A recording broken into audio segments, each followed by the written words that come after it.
Hello, everyone. My name is Benjamin Morales, and as Denzel has already mentioned, I have been a client now.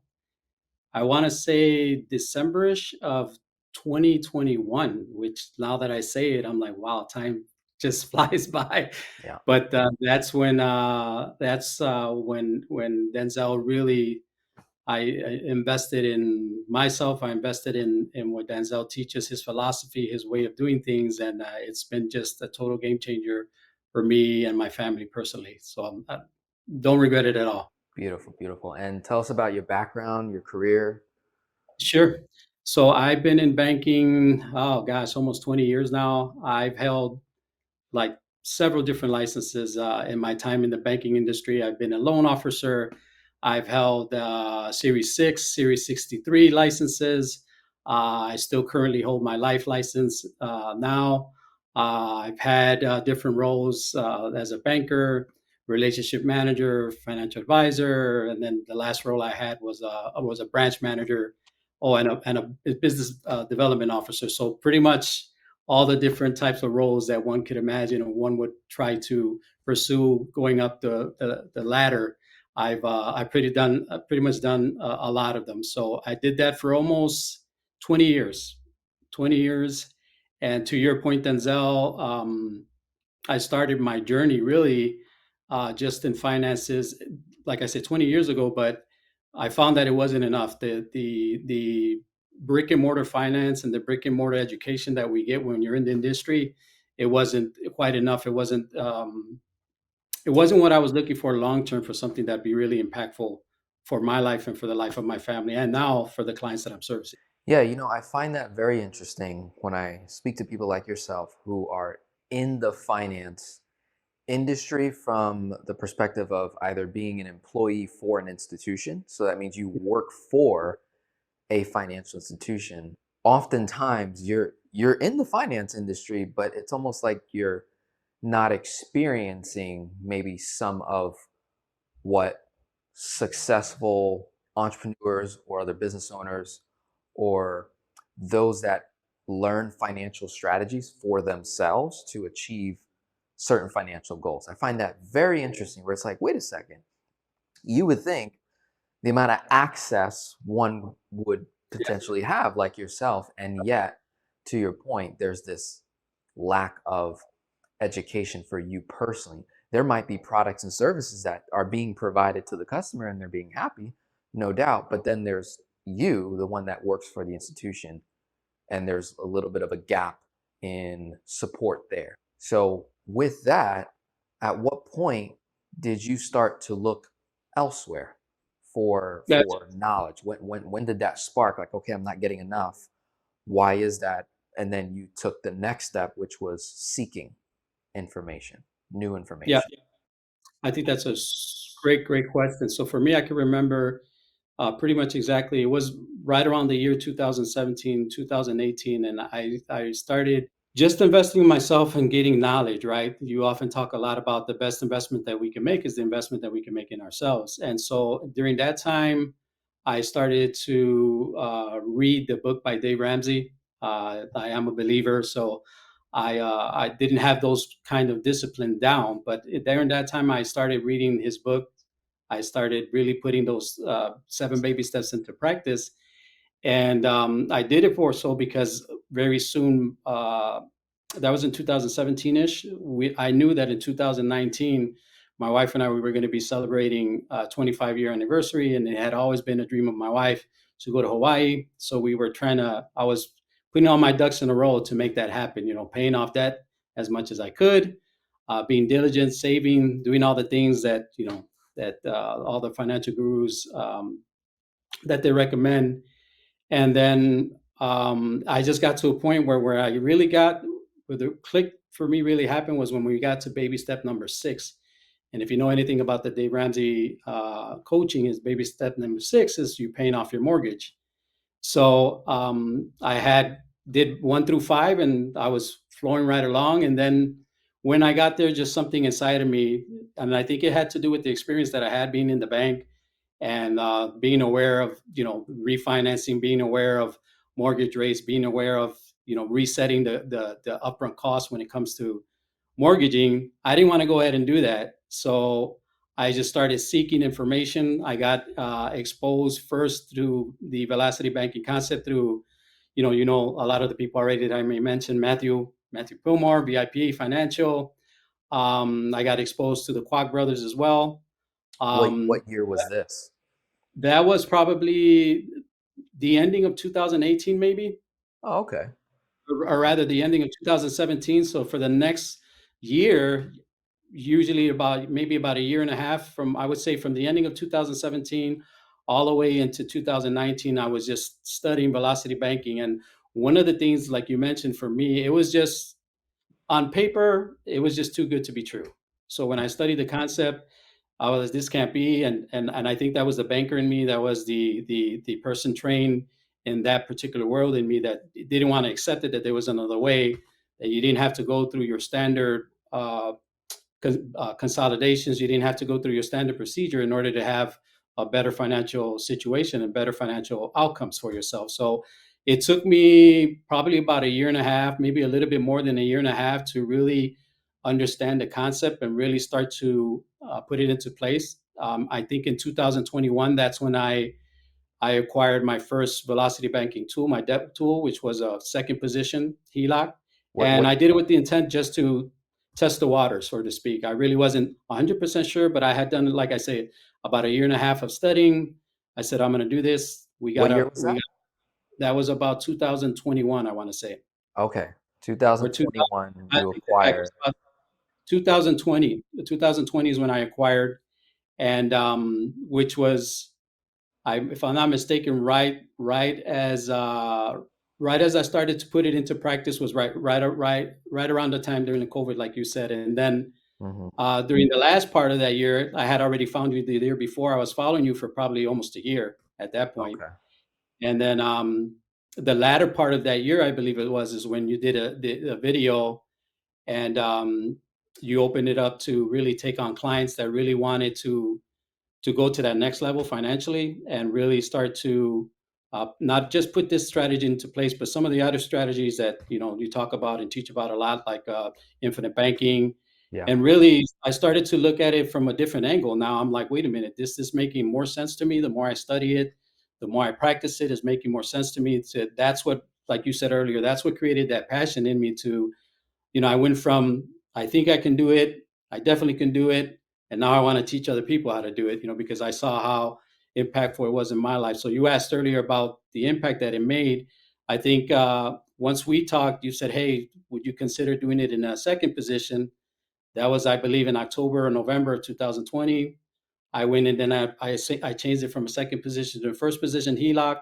That even opened up the doors even greater for me, because I was able to accelerate and improve the cash flow at that moment, because now I was retaining all the money I was paying for taxes and insurance and all that. It was staying in our economy. So Hmm. from that point, fast forward till about 2000, that was in 2021. So And before you 2023. go any further, Uh-huh. also keep in mind of your background, those that are listening, you got a Yep. banking background. Is it okay if we name the bank that you were Yeah. working with? So PNC Bank Yep. is a healthy bank to consider for velocity banking. Absolutely. You had your HELOC with them, and then when we transitioned to the first position HELOC, we stayed with PNC. PNC offered a first position home equity line of credit, which I didn't know at the time. You're the one that told me about it. You were like, "Hey, this bank also does a first lien. Can you take a look at this?" And we're looking at it, and I was like, I see no issues. That this pretty, it meets almost all of the qualifications that we would want. The only thing it didn't have was the sweep feature of Yep. a first lien HELOC, like an all-in-one or First Savings Bank or University Bank that has that sweep function of checking to line of credit automation. And so what PNC basically had was a very large second lien line of credit.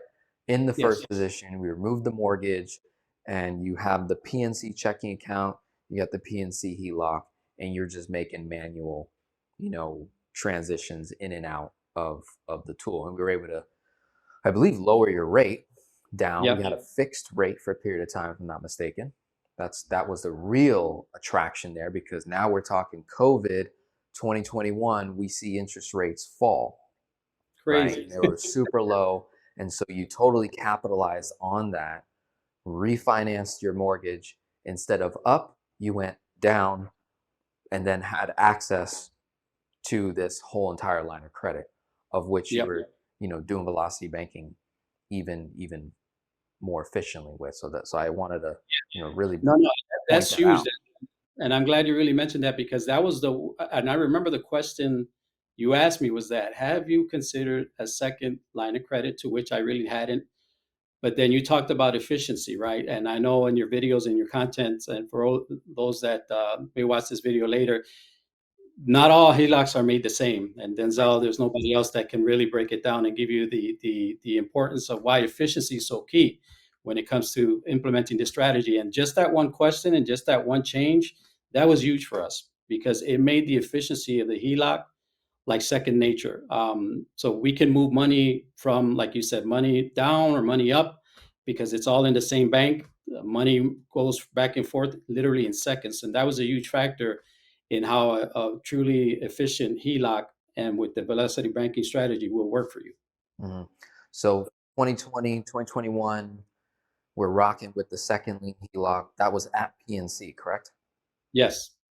Then is it 22? We get or 23? No, I think it was definitely 22. We get That, that, that we got the the first position. yeah. Yeah. So that was in February of, I'm sorry, January of 2021 of January. Yeah, yeah, okay, yeah. So rates are real low. Do you remember the rate you had? Oh gosh, 3 points. At one point, I think it went down to 3.28 or 3.23, something like that. Right? Like those numbers are unheard of today in 2025. So we transferred to a first lien. Do you remember what your mortgage rate was? Oh, that's a good. I do remember. It was 3.875 back at that So time. it was higher than the first lien Yeah, by just a very small gap, it's a little hairy. Yeah. but well in favor of the velocity strategy when you consider what you net pay in interest in a year. So we go from a second lien HELOC, which must have been at a higher rate at the time, to a first lien 3 point what? 3 point. At one time, it hit 3.23. Okay, that was like the lowest. Okay. And if I'm not mistaken, PNC allowed you to like kind of lock your rate. If They I'm not they mistaken. had a feature, yes. Yeah. So one of the features, they'll do a rate lock. They'll offer you up to 4 rate locks, and it's minimal. It's like $100 each time you decide to lock a hmm rate. hmm Yeah. Gotcha. So boom, transition to the first lien HELOC. We essentially refinanced the first lien mortgage. So that's paid off. That was at a 3.75, you said? 3.875. 3.875. I want to say it was over six figures, 180 something, maybe more. That you, The six figures that the balance of the loan at that time, you mean? yeah, the remaining mortgage balance. It Yes. was, When we started with the first position, it was, oh I no, it was want to actually say, more. It was in the twos, I think. yeah, it was about 200, 1,000, maybe 200, something like Yeah, that. 200, yeah. 200. So it was in the twos. The credit line amount was what? 290. 290. Yeah. So this is insane, guys. So we get a $290,000 line of credit. Go from a higher rate to a lower rate. That's kind of rare in when we're talking mortgage, first lien mortgage to first lien HELOC. That's very rare in 2025 today. If you're a Ben who locked in a 3.875 mortgage so many years ago. So you could be Ben today in 2025 and you're like, I don't know if this makes sense. Your gut feeling, follow that. That totally makes sense. First lien HELOC is not going to make sense for every single person, but here's an example where it was just absolutely beautiful from a rate standpoint, from a cost standpoint, way better option than refinance.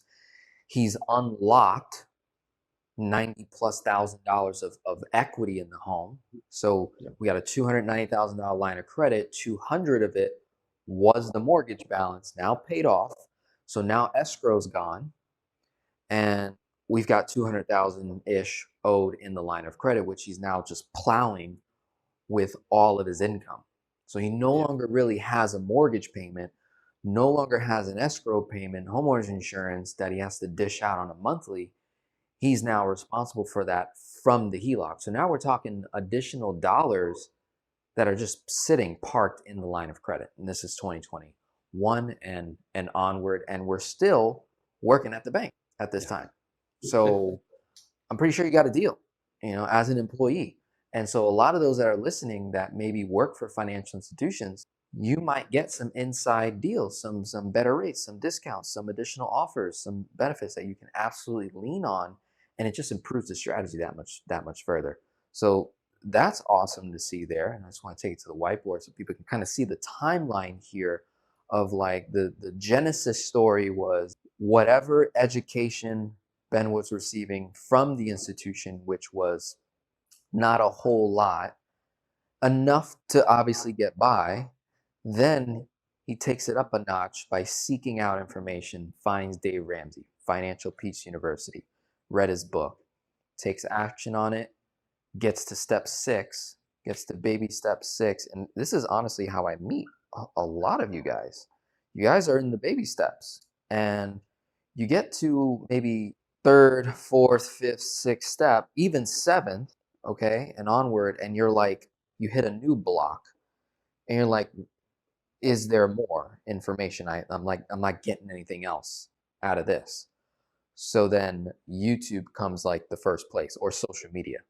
And that was Ben. Boom. Finds Velocity Banking, goes on a 1-2 year journey of research, right? Skepticism. We go from skepticism to maybe this could work to I feel like I understand the numbers now to let's test this very safely. Got a second lien HELOC, started testing it, and now you're like, wait a minute, I can do this. This absolutely makes sense.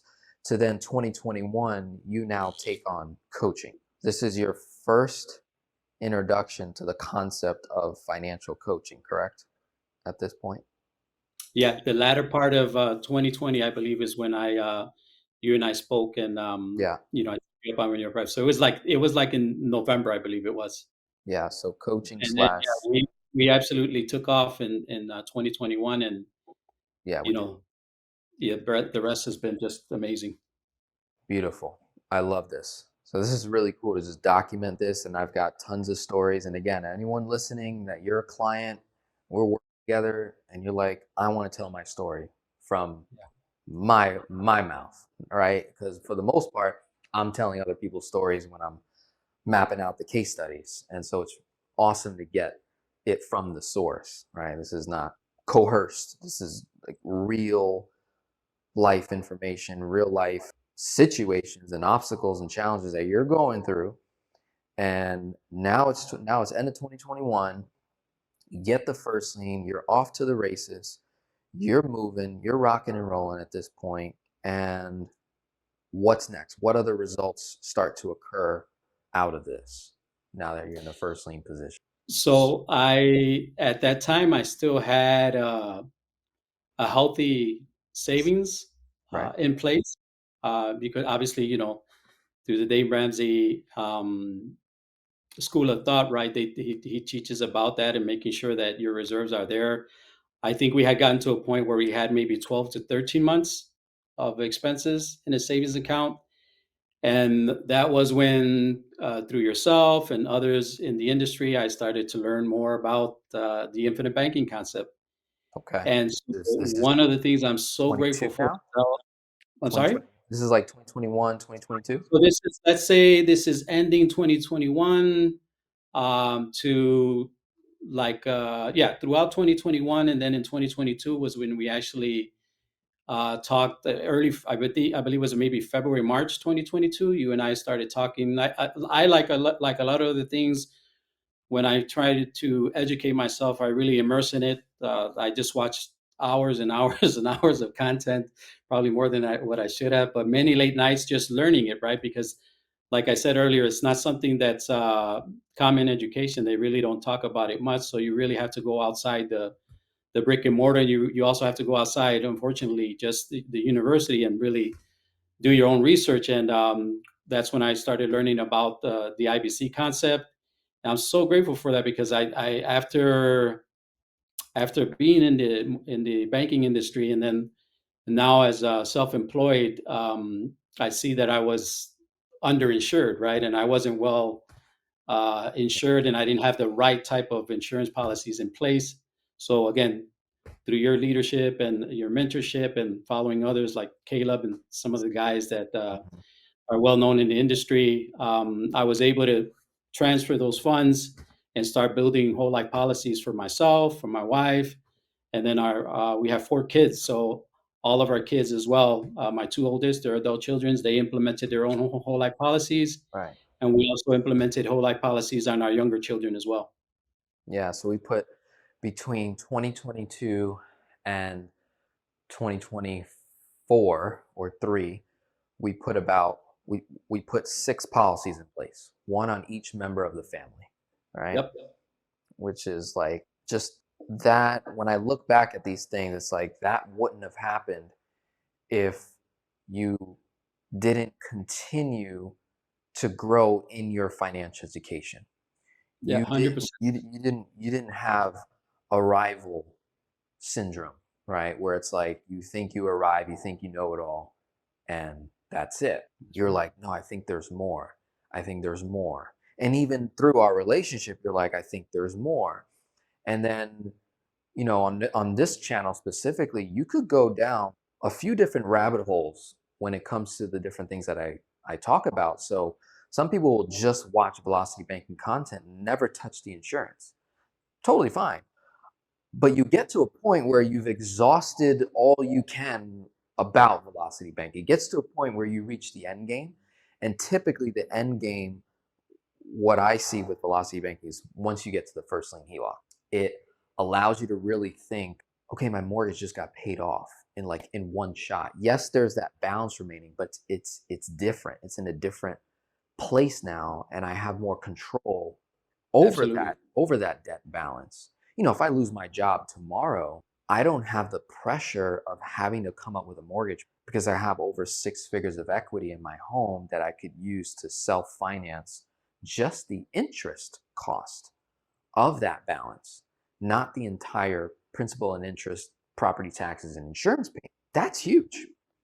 And so You I think once people get to the first lien HELOC position, I'm like, you're at the superior position, I would argue. And then it opens the world to other things such as, say, infinite banking. And that's where you had the next graduation. And it wasn't just infinite banking from the standpoint of leveraging cash value, but even to your point, learning, oh, wait a second, there's this death benefit that we don't yeah, talk a whole lot about, that, and I'm underinsured and I can have the benefit of this insurance and also the living benefit of the cash value and use that and almost develop my own personal line of credit that I can use and operate with. So boom, you go on that journey. And so we're going into 2021, 2022. Putting 6 policies in place is by no means a simple matter. We've had many phone calls together, strategized multiple hours of you watching content, getting educated, talking to me and even others. And we figured out a way to leverage both strategies to complement each other yeah, and not actually compete. They actually complemented each other. So that was awesome. Okay, so now we're on this path here. We're still working for the bank, right? And we're in the process of putting policies in place. At what point in this journey did you say, I want to help other people do this, right? You started your journey in 2017 of personal development or self education, your self seeking financial education. Now you're 4 years into it. At what point did you start asking the question, or was it influenced by someone else or even me in a sense to say, I feel like I know enough to now help someone else? When did that occur? That occurred after my first full year of having the home equity in first position, and just really seeing the fluidity and in terms of efficiency, how well it ran and how liquid it kept us as a family, our finances, how it opened the door as well to be able to leverage it for other things, whether it was expenses for the home, trips, partially fund policies with and things like Wow. that. Just it just opened up, yeah, a whole nother world. After about a whole year and maybe a year and a couple of months, that's when I really that desire in me to start teaching this to other people. That's when that got lit. I think I finally came to the point where, okay, I have this confidence now. I have this extra education, and then I believe also that I have not as quite as good as you, right? But that gift to be able to talk and teach others, and obviously being a person of faith and really understanding more now that our gifting is our purpose and our gifting is our calling. I kind of like came to full circle with that, and I put the steps of faith into place, and that's when I said, okay, I think it's maybe now another path and another time in my life and in our finances where we're going to come to the next step here, and I started really considering it more heavily.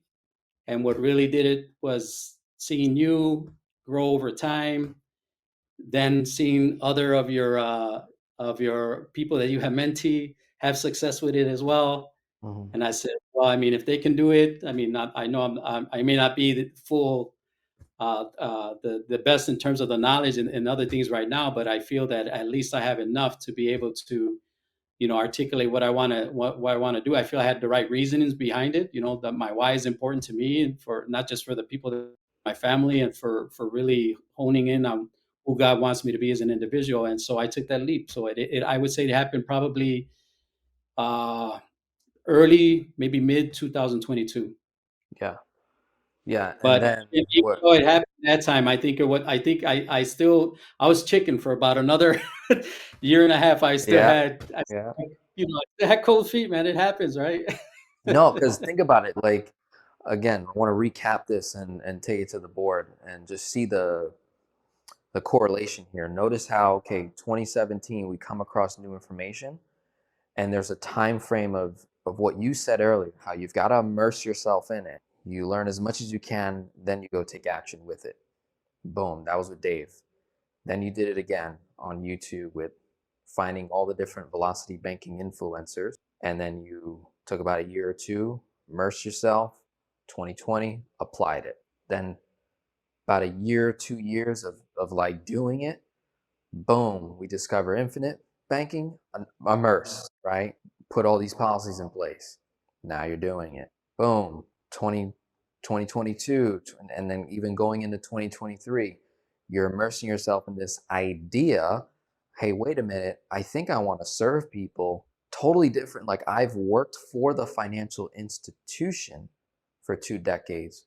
What would it look like if I started working and serving direct direct to customer? Because whether or not customers come in your door, it doesn't matter. You're getting a paycheck from the institution. You ultimately serve the institution, right? That was PNC Bank. So it didn't matter how many customers they had or how little customers they had or revenues. It wasn't on you necessarily. You had a role within the institution you were serving at that high level for the company, and you played these different roles very well. Then it was, after obtaining all this personal knowledge on your own, you're like, whoa, I could maybe bring both of these together and provide a transformational experience for some folks out there. And so you wrestled with that. And Mhm. from my perspective, I think what really did it was when you actually met me in person. This was toward the end of 2023, and Yeah, you your met me. event. Yeah, you met me Yep. in person at the live event, and you met other clients that had been clients for years, just like you, that were there with their wives and it was like, okay, there's definitely something here. So going into 2024 now, at what point did you get out of the, as what, to your own words, that stale stalemate kind of a position, like you're kind of, stuck or scared, right? You were using the word scared, nervous, to like, okay, no, I'm gonna do it. Like, when did that shift? So I think as I look back at it now, and I've grown as an individual, and also growing in faith, right? You hit something on the right on the head earlier. Oftentimes we have a sense of security because we're employed. We're employed by a corporation, a company, whatever the case might be. So to some, it could appear as security, but there's also the flip side of that. Well, how secure really is it, right? I Hmm. mean, at any moment it could be taken away from you. So I didn't want to let that security per se go because it was all I was used to for so long. And but the more I kept watching content, and the more I started to expand the realm of possibilities, and listening to other mentors as well, I kind of like got pushed out. Now that I look back at, I had left PNC and took another position at another company, and it didn't work out there. It didn't work out there at all, and that was about April of 2024. Okay. And during that time, it just I wasn't in the right headspace. I thought I wanted to do the continuing on through the corporate. I was resisting, this world because of how, the fear, the present that was there right before me. So a lot of mixed emotions, right? And then it didn't work out, and so I thought I would go back into. I left PNC, and then in April I thought I would go back to them, and it didn't work out. It was just, hearsay. A lot of things were promised to me that didn't happen, and then in June, I was like, you know what? I'm just gonna start teaching this. What's gonna let me just start teaching this. Let me see if I get an audience that would even does this even make sense to people, or that do I can I even explain this? And I started hosting a young group of adults, 29, 28, 30-year olds at my church, and I just started really teaching them about this, and that kind of grew. They started asking more questions. I knew it would be a little bit foreign to them because, again, it's not something that is taught, but that kind of like grew into a desire to then start thinking more about the possibilities about some of the other stuff that you and I had already talked to. I think it was around that time you actually asked me, "Hey, have you ever thought about the insurance world?" And I was like, "Well, I don't know. That might be a little bit too fast for me. Slow down there, Denzel." Okay. Um, that was about maybe June or July, and then from that point forward, I started to learn more about the other side of infinite banking and what that potentially could look like in terms of servicing my clients in that way. And I started to see, and you always talk about a uh, a proof of concept time, right? So I said, let me just see if this is even going to happen. And so I got one client, and that was from I think in July or something, like maybe August. I Okay. got a first Cool. interested client, Yeah. and we started talking, and one thing led to another, and then that gave me some confidence to continue to move forward. And I think it was in October of 2024 was when I started the process to get my license again as an insurance agent. And by December of this year, I got my license in place. From that time now I have about 5 clients that I'm working with, doing the Velocity Banking coaching program with them. On top of that, I'm also helping clients through the life insurance.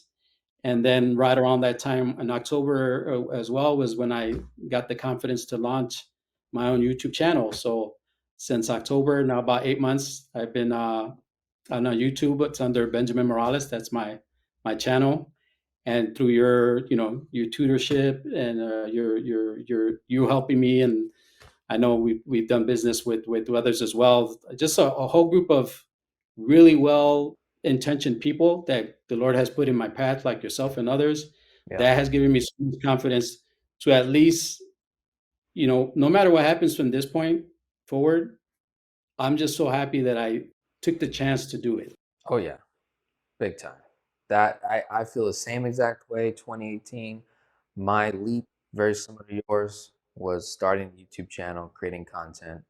Had I not done that, I don't meet Benjamin. I don't meet anyone that's watching this video that are clients. Had I not done that one thing and ran with it.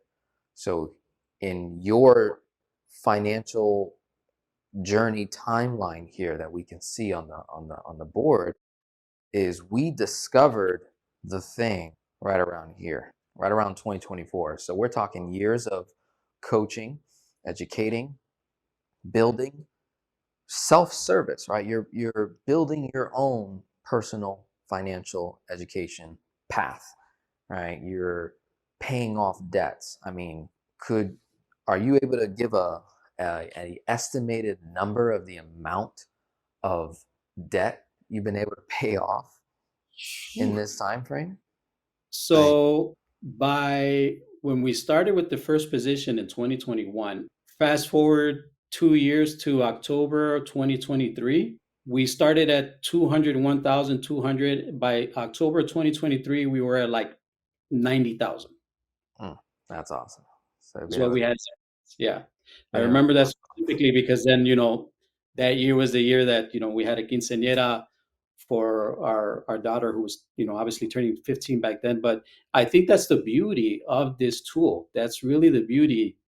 I've been able to take the funds that I had in the savings and put them somewhere that is more impactful, like in our whole life policies, and then just really leverage the uh, the uh, the home equity line of credit for so many different types of needs, and it's been there. And even with me not being in the bank anymore, it still gives that room while I'm building my business to be able to meet all of our needs, make sure that interest is taken care of, make sure that we don't put ourselves in a position that is going to harm us. But there's been so much flexibility that has offered us and has really made it Yeah, such a great positive change in our finances. this is beautiful. And now we're in 2025. You're building a channel. You talked about that. You started a YouTube channel. So I'm definitely going to have links down below, coming on the screen, in the comment section. I want folks, my audience here, my loyal followers, clients, go check out what Benjamin's doing on his channel, right? You're talking about velocity, you're talking about life insurance and your journey, and you're providing coaching as well. So you're now helping folks. You mentioned that you have 5 clients now at this point that you've been able to acquire through doing live events that you host yourself in your local area, and maybe a little bit of online as well. So that's super cool to see this not even, I don't even want to say full circle yet. I think you're just at the very beginning of the thing. So again, we discovered the thing, which is this desire to want to help people in the financial space pay off debt, implement these strategies, achieve financial independence and freedom, and you have your own unique spin on it with your story, your process, your timeline. And here we are now coming together Yeah. as not just client relationship, not just friendship, but now we're in business together.